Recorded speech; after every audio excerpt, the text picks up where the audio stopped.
c'est qu'il faut qu'ils soient volatiles, c'est-à-dire qu'ils ont la capacité de devenir gazeux.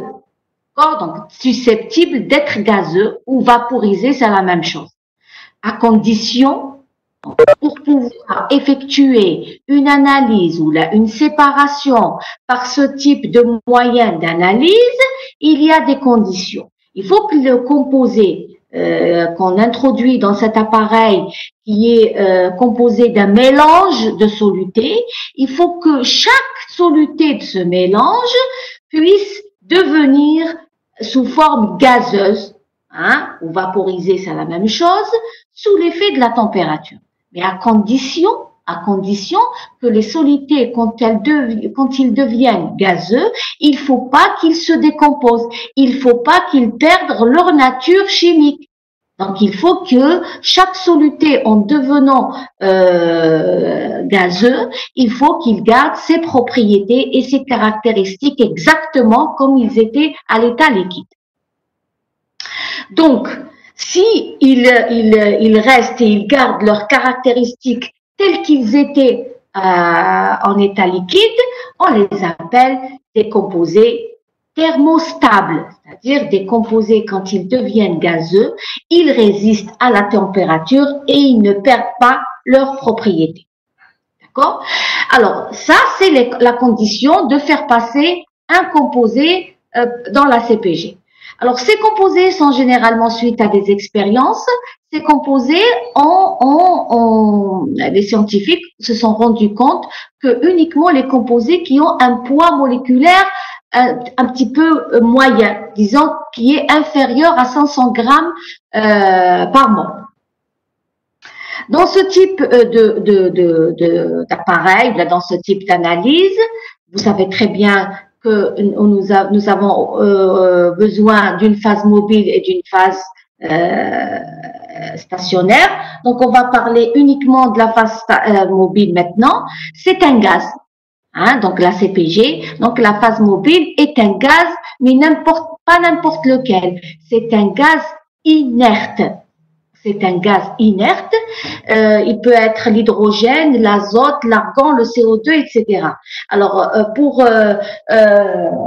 choisir lequel de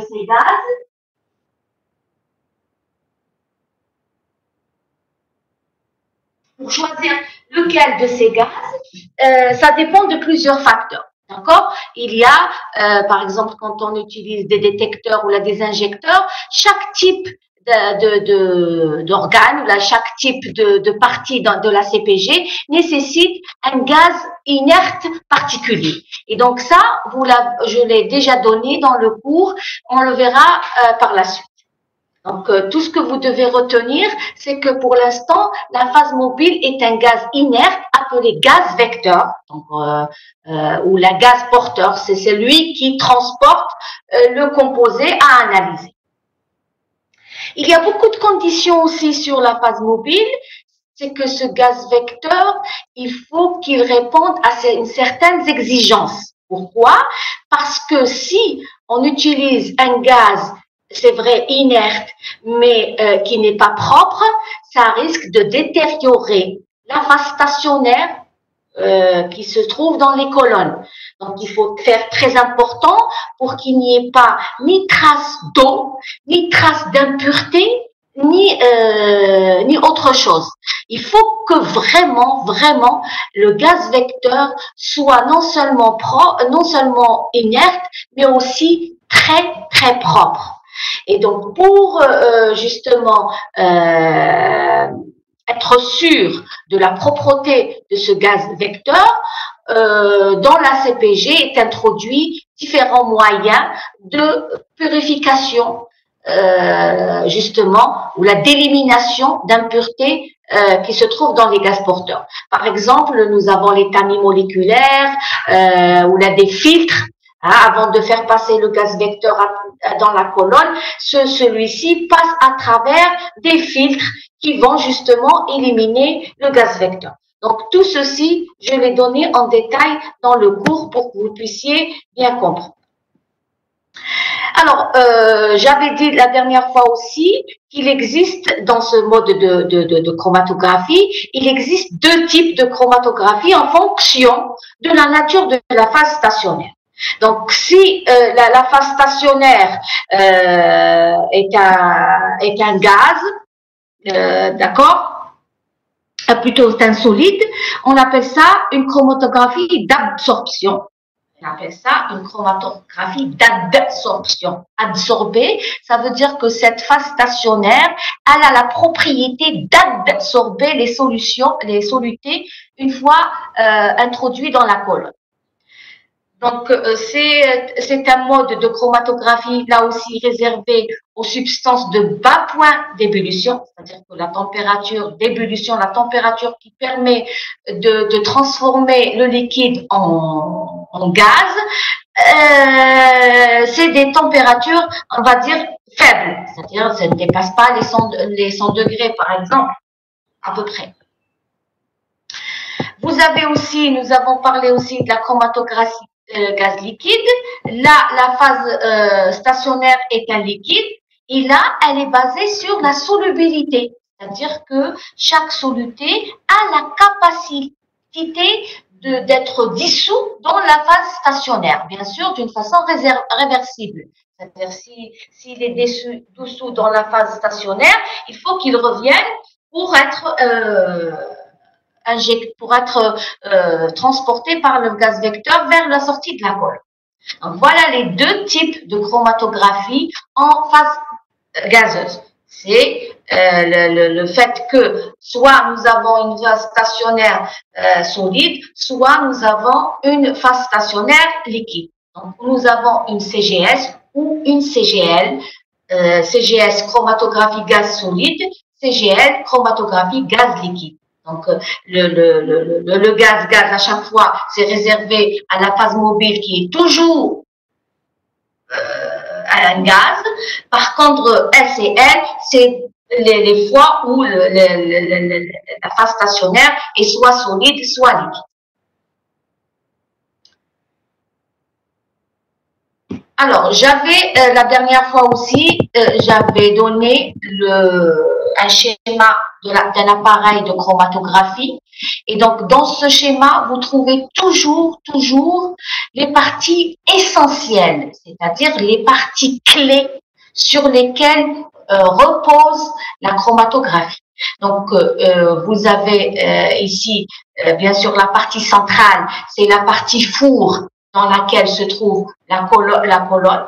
Donc, la plus importante des parties, on ne va pas dire la plus importante parce que tous les autres parties sont importantes, mais la partie centrale, si vous voulez, la partie la plus grande qui tape à l'œil quand on voit un appareil de chromatographie en phase gazeuse. C'est un four, donc dans laquelle est introduite les colonnes.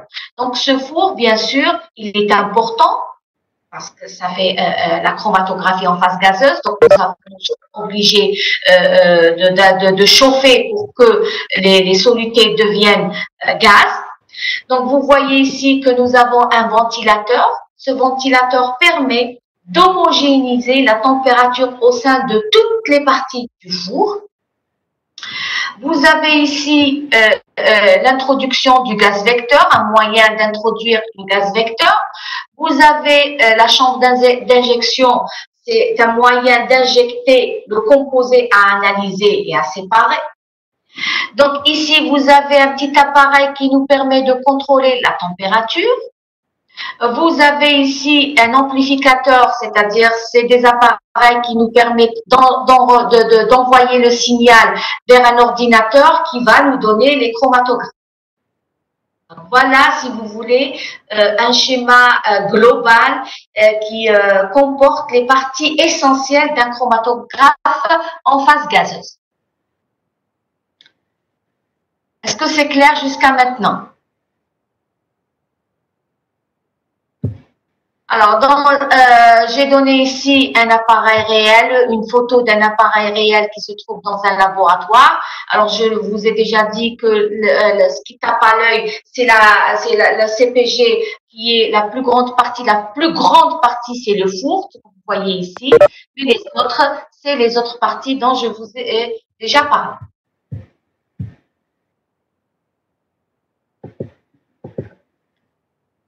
Alors, dans un premier temps, nous allons parler, bon, j'ai parlé du gaz vecteur, donc j'ai donné les conditions d'utilisation du gaz vecteur ou le gaz porteur, mais plus de détails, vous les avez dans le cours, vous n'avez qu'à lire et relire et retenir vraiment ce qui est très important. J'ai donné que l'important à retenir dans le PDF que je vous ai envoyé.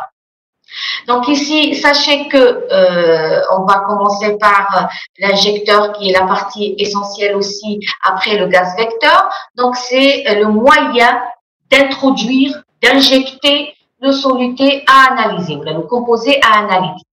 Dans ce type d'injection, on peut trouver plusieurs types d'injections en fonction des caractéristiques du composé analysé. Le choix de type d'injecteur ou de système d'injection dépend des caractéristiques des composés à analyser. Donc ici, nous allons parler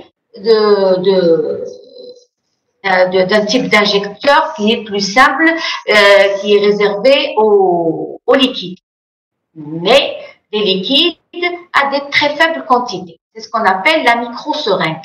Donc la microseringue, c'est une seringue qui ressemble à celle utilisée dans la médecine. Elle ne comporte que de 1 à 10 millilitres pour les liquides. Donc, si nous avons à introduire des quantités vraiment très faibles de soluté à injecter, donc la capacité d'AHA, elle est comprise entre 1 et 10 microns liquides. Comme nous pouvons trouver aussi d'autres types qu'on verra par la suite. Donc, ce qu'il faut retenir sur le système d'injection. Donc, comme c'est une CPG, comme les composés qui doivent être devenir à l'état gazeux, donc la chambre d'injection doit être portée à une température plus élevée que celle de la colonne. Hein? Il faut que tu connaisses il faut que tu connaisses vraiment à une température très très grande et même plus grande que celle de la colonne. Pourquoi? C'est pour justement permettre aux solutés, à chaque soluté qui compose le mélange, pour faciliter sa transformation en phase gazeuse.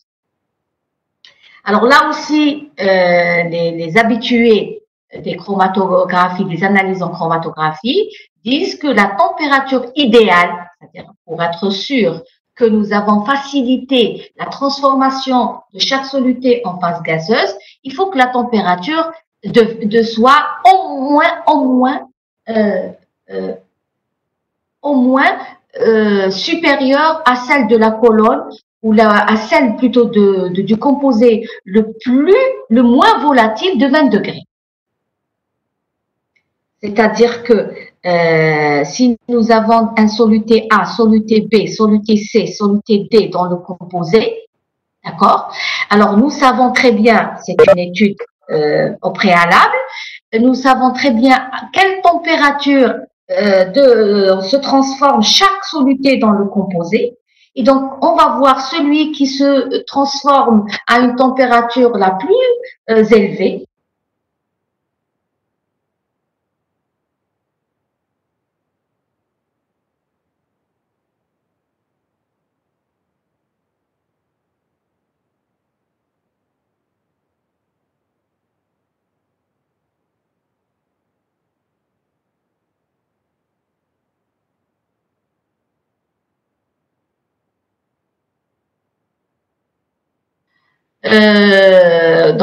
Dépend du type de la colonne.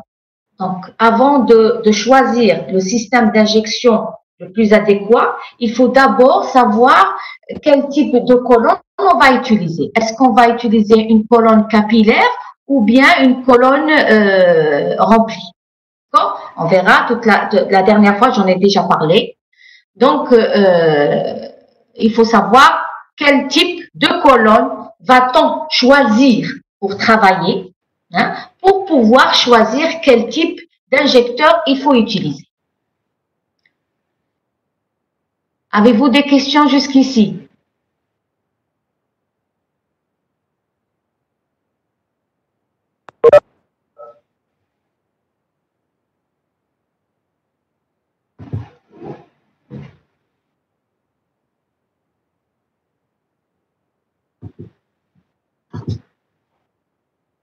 Avez-vous des questions? Non. Parfait, je continue. Donc, j'ai dit, il faut faire attention dans la CPG. Il faut opérer rapidement. Il faut injecter sans tarder le produit parce que une introduction trop lente du composé peut conduire à l'obtention de pics larges de mauvaise résolution. Donc là, il faut aussi faire attention à bien manipuler et dès qu'on commence l'analyse, il faut pas tarder à introduire le composé. Alors,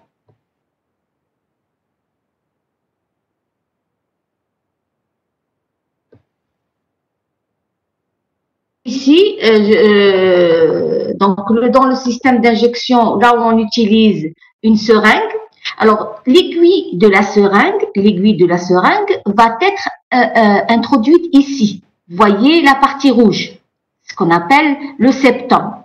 Le septum hada, je l'ai déjà expliqué, il est fabriqué d'une matière, on va dire, vous avez déjà du plastique, on appelle ça, je ne sais pas comment on appelle ça. Les bouchons les Erlen Meyer, vous avez déjà rencontré les laboratoires quand vous avez fait le TP. C'est une matière, on va dire, plastique dure, d'accord.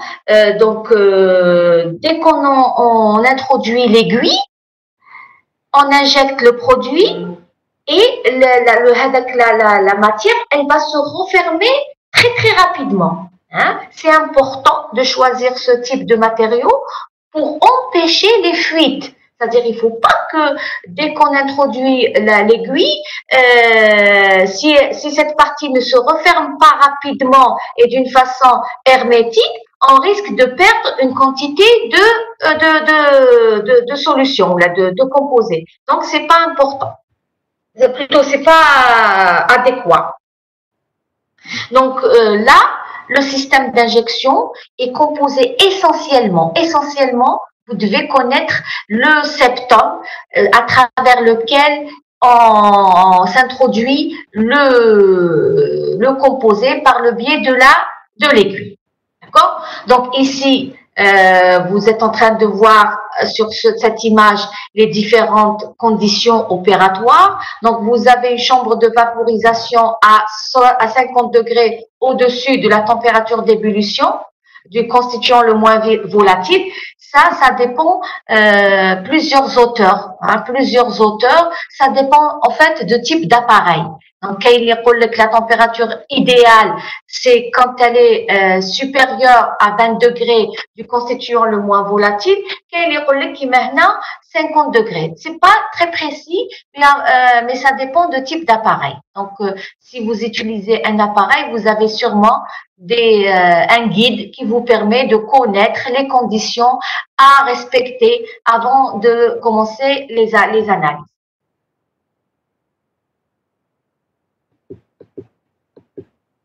Alors, ici, le septum ou le diaphragme, cette partie qu'on appelle septum, en fait, c'est un diaphragme, donc à travers lequel on introduit l'aiguille de la seringue et injecter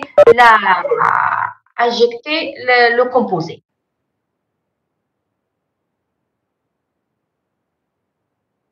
Alors, j'avais parlé, quand on prend ce système d'injection, j'avais dit qu'il s'appelle splitless. D'accord? Qu'est-ce que j'avais dit la dernière fois? J'avais dit qu'il y en a deux types. Hein, j'avais dit qu'il y en a deux types. Qu'est-ce que ça veut dire injecteur splitless? Ce sont des injecteurs soit qui divisent la quantité injectée, soit qu'ils introduisent la totalité. Donc, splitless, ça veut dire que division ou bien sans division. Hein, c'est le terme en anglais, donc il est traduit. Hein. Donc, split, c'est quand on a une injection sans que ce système divise ou introduit par partie la quantité à analyser. Donc, on l'appelle mode de fonctionnement avec division. Ou bien, mode de fonctionnement splitless, c'est avec division. Dans le premier cas, c'est-à-dire le mode de fonctionnement split avec division. Donc ici, le gaz vecteur est introduit dans la chambre de vaporisation, ici avec un débit élevé. Hein, avec un débit, donc le débit avec lequel on introduit ce composé, il doit être aux environs de 50 millilitres par minute. Voilà pourquoi on dit que c'est un débit élevé. Alors, ici, nous avons une vanne de fuite réglable qui permet d'évacuer la plus grande partie du gaz et ne laisser entrer dans la colonne qu'une faible partie.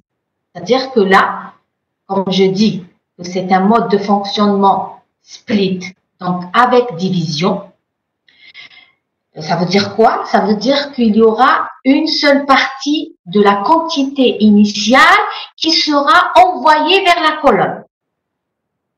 Est-ce que vous suivez?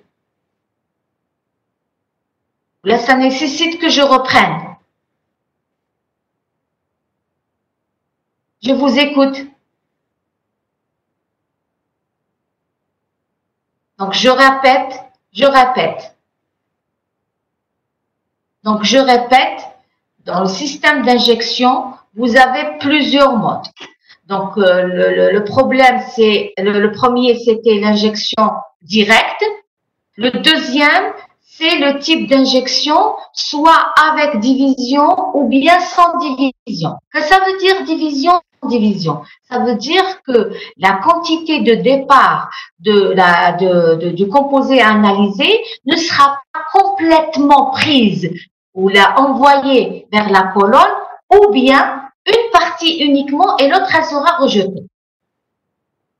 D'accord? Donc là, si nous étudions le premier type, c'est-à-dire dans lequel nous avons un mode de fonctionnement avec division. Là, vous suivez, donc le gaz vecteur, il pénètre dans la chambre de vaporisation avec un débit élevé. Il est compris aux environs de 50 millilitres par minute.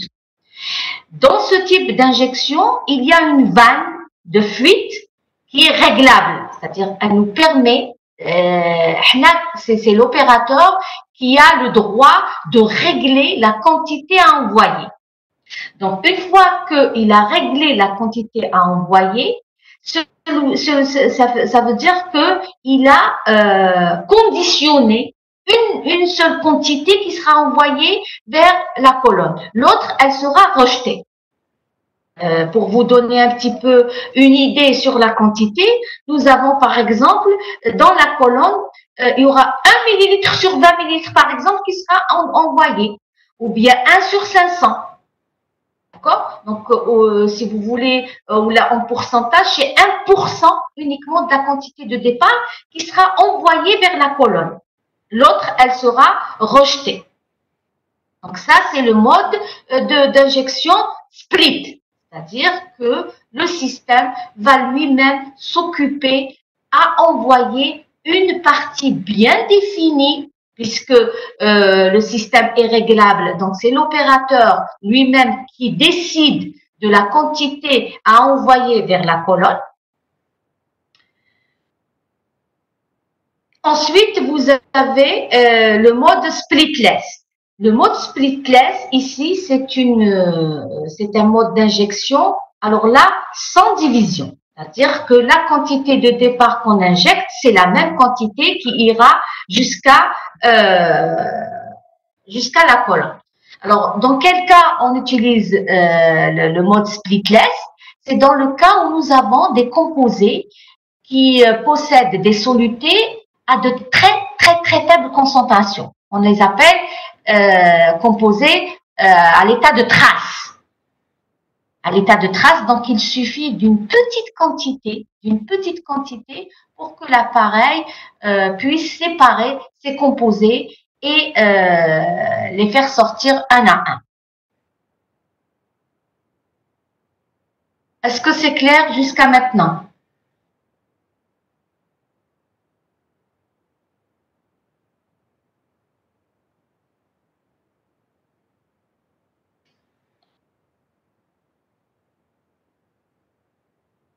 Zied, oui, il n'y a pas de questions jusqu'ici? Pour le moment, Kachma. Et les autres? À chaque fois, j'ai l'impression que je parle toute seule, les gens ne se manifestent pas et ça m'embête, Zied. C'est vrai que c'est difficile de beau matin, mais j'ai remarqué que même dans le milieu de la journée, les gens ne se manifestent pas, ne posent pas de questions et je ne sais pas comment faire. Hein. Je vous dis la vérité, ça me décourage quand je travaille avec vous. Il n'y a pas de participation. J'ai l'impression de travailler seule. Ça se passe comme ça avec les autres modules. Oui, presque, les modules. C'est dommage, c'est dommage. Non, madame, il n'y a pas de question pour l'instant. Non, d'accord, d'accord. Donc, pour ce mode d'injection, donc le système d'injection, donc nous avons le système d'injection à vaporisation directe. Donc, la température est tellement élevée de l'injecteur, donc le composé est directement vaporisé et envoyé directement vers la colonne. Hein, donc, sans opération initiale. Nous avons parlé de type d'injection où nous avons des modes avec division ou sans division. Donc là aussi, ça dépend de la concentration des solutés dans le composé global. Donc, soit on a besoin d'envoyer une quantité uniquement dans l'injecteur et l'autre partie, elle sera rejetée. À ce moment-là, nous allons utiliser le système d'injection split. Et si nous avons de très faibles quantités de composés à analyser, et dans ce cas-là, les solutés se trouvent à de très faibles concentrations dans ce qu'on appelle des concentrations traces, à ce moment-là, on aura besoin d'un mode de fonctionnement splitless, c'est-à-dire que la quantité sera complète. Elle est faible d'ailleurs, elle est faible, donc on n'a pas besoin de faire une division. Donc, cette quantité qu'on envoie, elle est directement, c'est elle qui sera complètement envoyée vers la colle. On a aussi un autre type d'injecteur, c'est l'injecteur à température programmable. C'est-à-dire que nous avons des systèmes sophistiqués. Oui, comme le système d'injection avec un système de réglage de la température. C'est-à-dire que c'est l'opérateur lui-même qui fixe la température à laquelle doit être porté l'injecteur. Donc, la température de l'injection peut être programmée de 20 à 400 degrés en quelques dizaines de secondes. Donc, c'est un système vraiment sophistiqué où la température augmente en un temps record.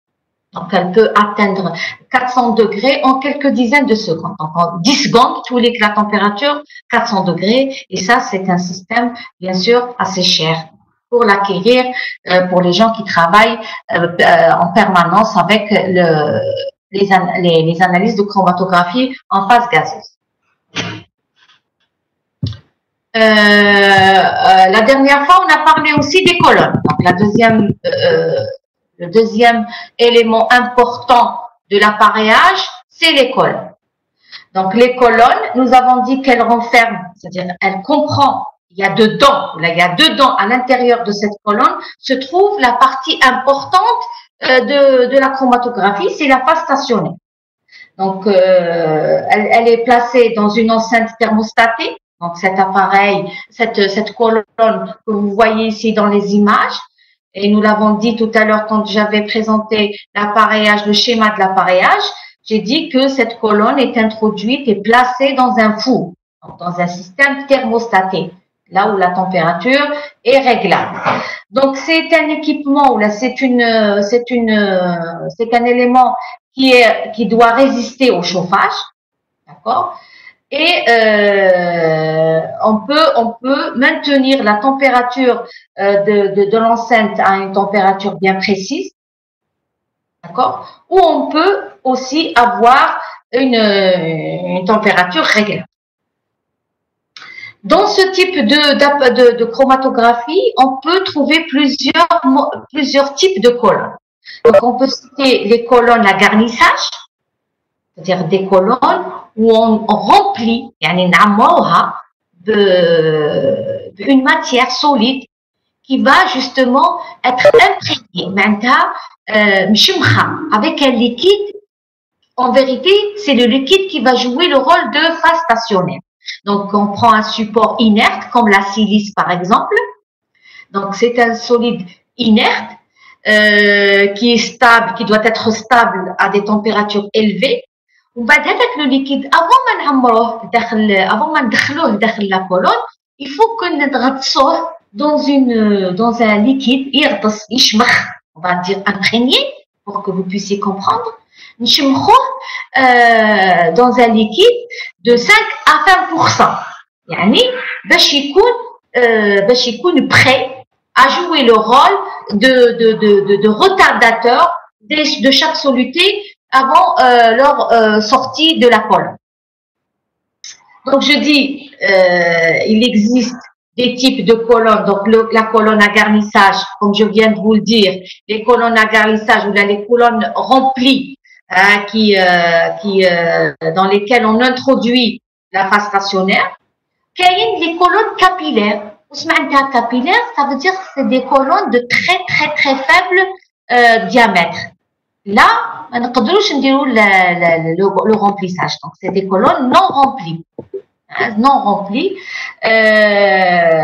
Et vous avez des colonnes aussi beaucoup plus faibles, qui ont un diamètre de 530 microns.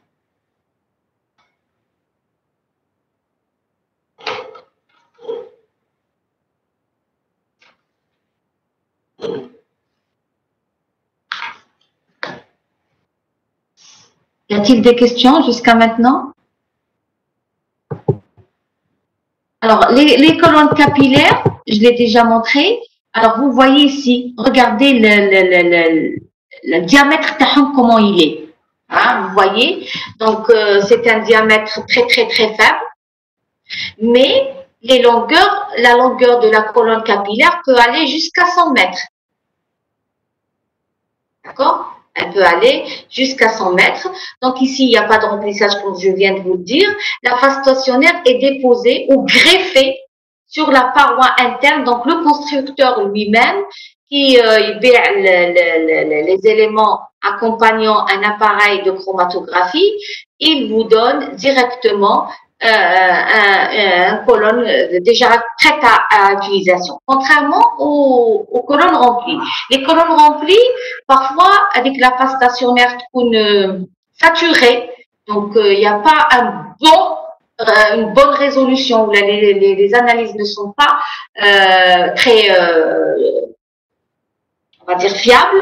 À ce moment-là, les gens qui opèrent, les gens qui font des analyses quotidiennement, ils savent comment nettoyer, ils savent comment remplacer la phase stationnaire. C'est-à-dire qu'ils vidéo la colonne, la phase stationnaire, le support inerte, ou ils nettoyer ou ils une autre phase avec bien sûr au préalable déjà imprégné dans le liquide adéquat. Et c'est des opérations très fréquentes pour justement arriver à séparer les composés les plus complexes. Donc parfois, on a des problèmes de séparation, donc parfois des composés complexes qui nécessitent de changer les conditions opératoires pour pouvoir arriver à réaliser une bonne séparation. Dans ce cas-là, parmi les opérations à faire, la première des choses que l'opérateur fait, bien sûr, il contrôle le gaz le gaz porteur, le gaz mobile. Est-ce qu'il est bien propre? C'est pas lui qui est responsable de la mauvaise séparation. Ils doivent vérifier si la chambre d'injection a été portée à une température adéquate pour permettre la vaporisation facile et de ne pas retarder l'envoi de la solution vers la colonne. Ensuite, ils doivent par la suite vérifier si la colonne remplie, la colonne à garnissage, n'est pas responsable de la mauvaise résolution. C'est-à-dire qu'ils doivent enlever, ils doivent vider la colonne, ils doivent enlever le support qui était introduit à l'intérieur de la colonne pour pouvoir le nettoyer, donc le rincer plusieurs fois, le sécher, sécher parce que c'est des grains, les sécher, ensuite les tremper dans un autre liquide qui va justement avoir la capacité de mieux séparer les solutés une fois en marche. J'attends s'il y a des questions.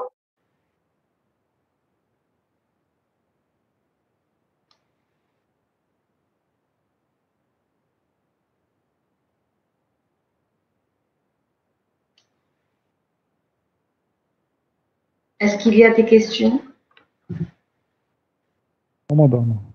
Hein? Pas de questions, madame. Très bien, très bien. Donc, vous avez saisi. Donc, alors, les colonnes de 530 microns, ce sont des colonnes qui sont constituées par des tubes de silice. De tubes de silice. Donc, عندهم 0,53 mm de diamètre interne et de 5 à 50 mètres de long. Donc, ces colonnes, elles sont récentes. يعني مش كيما les colonnes capillaires normales ou les colonnes à garnissage.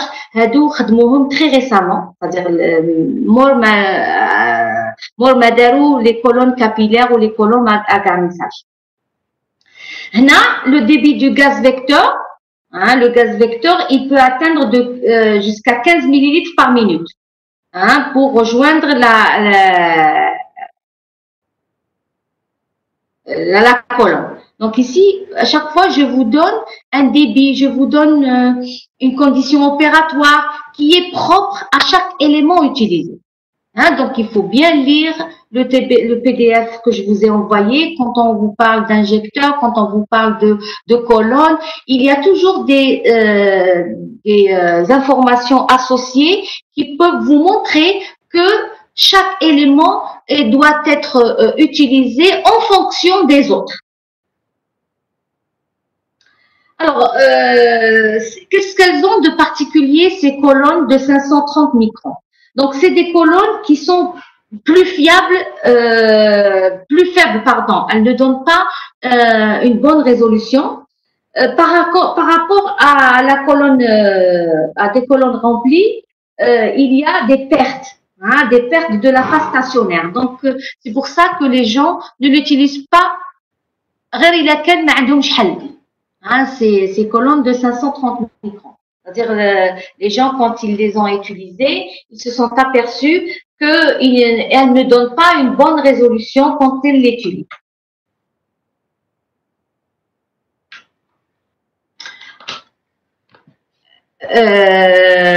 Donc, j'ai tout dit à propos des colonnes. Maintenant, on va parler de la colonne stationnaire elle-même. Donc, on va parler de la colonne stationnaire elle-même. Donc, j'ai dit tout à l'heure, quand on a défini la chromatographie en phase gazeuse, que j'ai dit qu'il existe deux types, selon la nature de la phase stationnaire utilisée. Donc, dans la CPG, on peut avoir une phase stationnaire solide comme on peut avoir une phase stationnaire liquide. Donc, dans la phase stationnaire solide, on utilise ici le gaz vecteur, le CO2.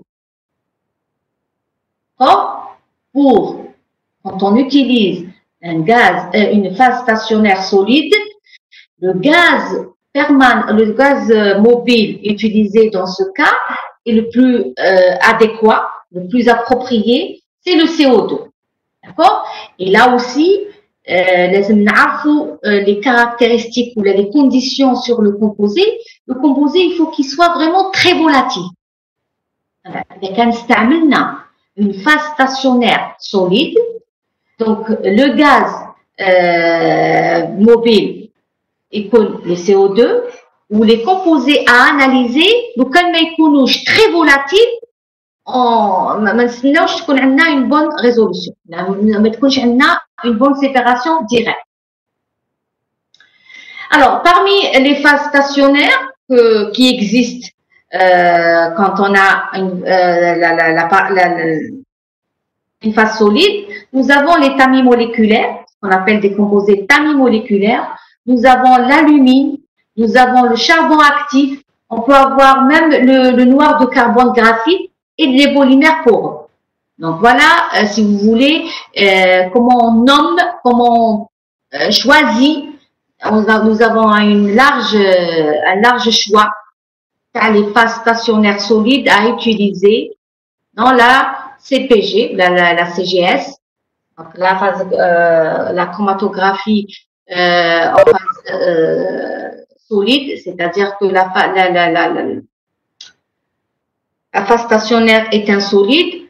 Comment on peut choisir le solide? Nous avons un large choix. Donc, je viens de vous dire l'alumine, le charbon actif, le noir de carbone graphisé ou là les polymères pauvres.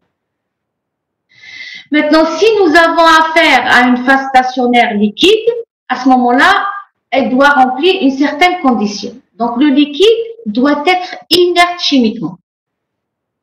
Le liquide choisi comme phase stationnaire ne doit pas réagir avec le soluté.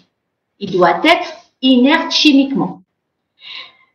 Ce liquide aussi doit résister à la température. Donc, il ne faut pas qu'il perde de ses propriétés sous l'effet de la température parce que il sera introduit dans une colonne où la colonne est mise dans un milieu chauffé pour permettre au soluté de devenir gazeux, d'accord? Et donc, il ne faut pas qu'il se décompose, il ne faut pas qu'il perde ses propriétés. Donc, il doit y avoir une stabilité thermique de la phase stationnaire liquide.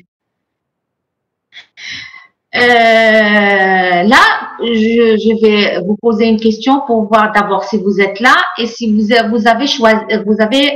suivez. Donc ici, quelle est la condition, ou là plutôt, comment se fait le phénomène d'analyse quand on utilise une chromatographie en phase gazeuse en utilisant une phase stationnaire liquide? Quel est le phénomène qui permet la séparation? Sur quel phénomène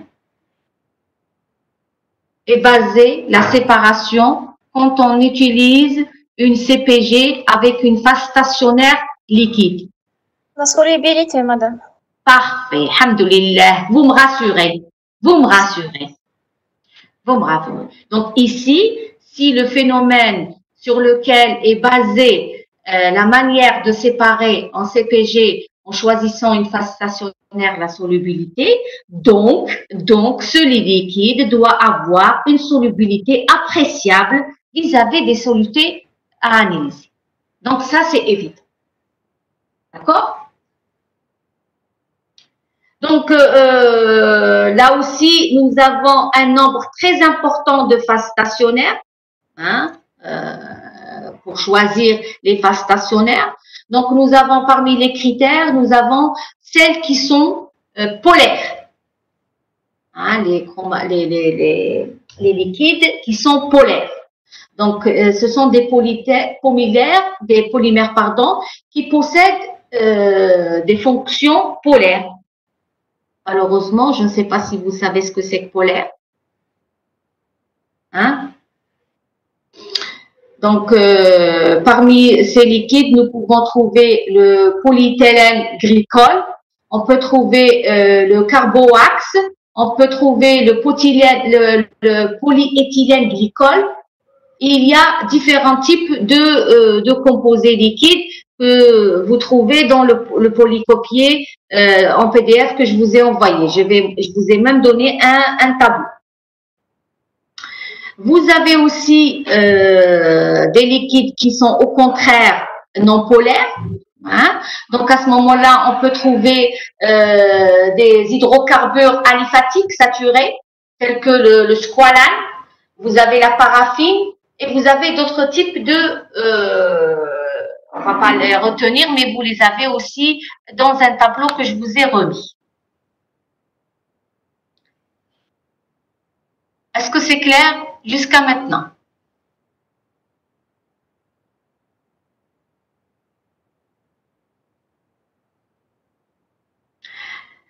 Alors, j'ai promis à Ziya